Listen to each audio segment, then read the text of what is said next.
Welcome to PTA Real Sorry. Estate Podcast. I'm your host, John Calagiuri. My co-host Nick is dying over there. Nick, how are you Howdy. doing this evening? I'm doing great. Are you okay? Yeah, I just had some coffee got stuck in my throat. Do you Some need to bitter come one. over there and do CPR? I know you're Yeah, like I might. definitely up I your might. alley. We are at TCCC qualified, so. That's for sure. Yeah. I can apply tourniquet around the neck if need be. Yep. Yep. Only for That's the the best way spicy. to put a tourniquet. So let's get into the article. The article's mortgage rates are dropping. Here's what to expect in 2024 if you want to buy a home, experts say. It's written by Anne Sulaw. Yeah. So in this article, it talked about the interest rates has peaked at 8%, and this was in October. And we've been seeing the Fed has been telling us that they're going to be lowering it. It hit 7% since the first time in August. And it's probably going to continue to go down, making housing a little bit more affordable for people. What I'm hoping is that the prices don't go up because interest rates go a little bit lower. Um, I don't really think that's going to happen. I think they're going to do a good job of slowly lowering it, so the prices don't increase too much. But I don't really think that's going to really happen. Also, because people are still locked in on 3%, and they still don't want to move, even if interest rates do drop to 6. They're still not going to do that, unless they're have a huge reason to move. Yeah, I think it's going to be interesting because I know we talked about the reverse curve for our new listeners.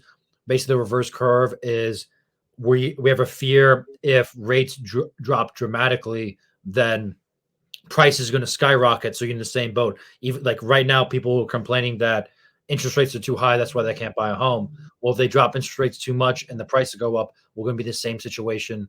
But I think worse if because once a house goes up, like it's harder for prices of a home to come down than because the Fed all have to do is lower or raise interest rates monthly. It's harder for prices to come down or up than for interest rates. If that Nick, did I explain that good?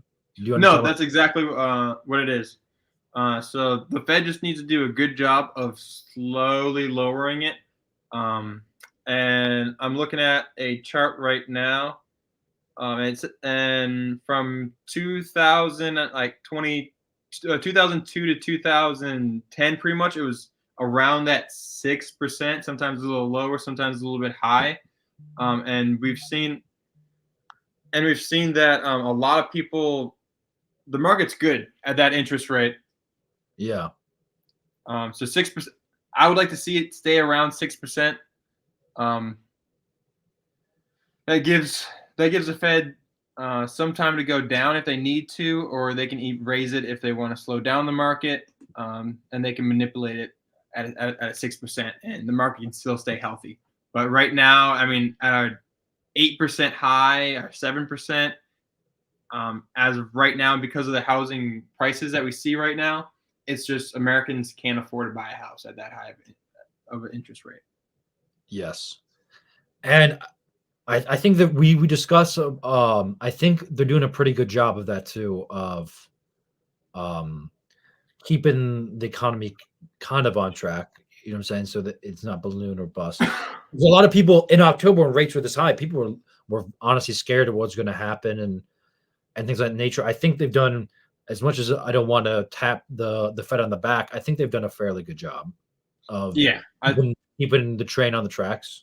yeah. I mean, if your ideology is to stimulate the economy by printing a lot of money, you're going to have to increase interest rates, which is what it is. Otherwise, you'll have extremely high inflation. So they just needed to do that, and they did a good job, I think, doing it with that mentality. Yeah. I would have taken a different approach, but What approach would you have taken, Nick? not print as much money out, not inflate the economy at the rate that they did.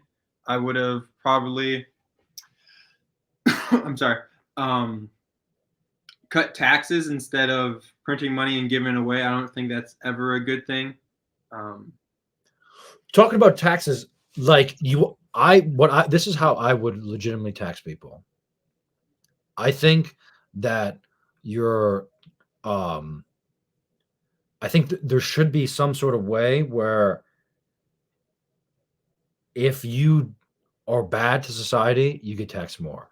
You know what I'm saying? Like if you own a business, you have good, healthy kids, you get taxed less. Like I think there should be some sort of cumulative tax of where like, or just a flat tax. Basically, a flat tax is what we need. Everyone just pays 20%. Yeah, I think Ted Cruz introduced a flat income tax of 10%. Well, I'm saying, I think flat tax is definitely a better option of what we have right now. no, But I think like I think no it was a tax. I'm saying we do no more sales tax, no more property tax. We get rid of everything, and then you just take 20% off the top. If you make 80K a year, if you make 100K a year, you take home 80 and you call it a day. If you make, I mean, like, that is income tax. So I'm saying just off income, just like just get 20% off the top. But like, because nickel and dime, like if you want to buy a card, they kill you there. They want to register your card, they kill you there. You want to buy an Apple, they kill you there. They have all these mini micro taxes where like the real tax rate is way more than what it's advertised as. I think they should just take 20% off the top, so the people could like the people who need it can have it. We can have roads, yada yada. We can pay our teachers, and then just keep it moving. I think it's way more because I think it's up to like 60% now. With like, think about it, they tax you on your income, they tax you on buying your food, they tax you when you sell. They tax. You only get 40 cents of every dollar you earn. So like they're taking 60%. You know what I'm saying? Like just take 20% off the top and keep it moving. If you want to, and then give 5% to your town, 5% to your state, and 10% to the Fed, or whatever you want to do. Like if you want to invert that and give 10% to your state and 5% to the Fed and 5%, whatever you want to work out. That's I'm open to those suggestions, but like just take the 20% and keep it moving. Why tax me on buying a house? You know what I'm saying? Why tax me when I go buy a Gatorade? Why tax me when I want to go buy? Think about it. Buying a pack of smokes. So you're saying eliminate consumer tax. Eliminate all taxes, but except for sales tax, and they just take 20% off the top. Like your income, I would say keep income tax, put at 20, flat income tax for everyone, and get rid of everything else. And then I think that is a better solution than what we have right now. I think we have an envious tax system, which pretty much means more you make, more we tax, because you work hard, you deserve to be taxed more. I think that's a poisonous ideology to a society. So I support a flat tax if there's isn't a other option, which I personally believe taxing income is unethical. I think it's morally wrong. What would you propose then? What was that? What would you propose then? Just a flat consumer tax. And then I would put higher consumer tax on products like soda that has high sugar.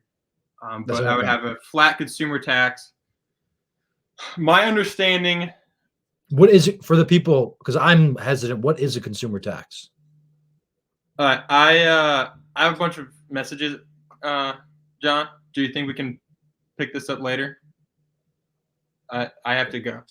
Okay, let's just wrap it up then, and we'll keep it moving. Okay. One, just we're sorry for the short abbreviated episode. We will not. Can we just do it tonight? Can we just like plug it in? Okay. Can we just edit it? Yeah, I have to go actually, like right now. Okay. All right. I'll talk to you later.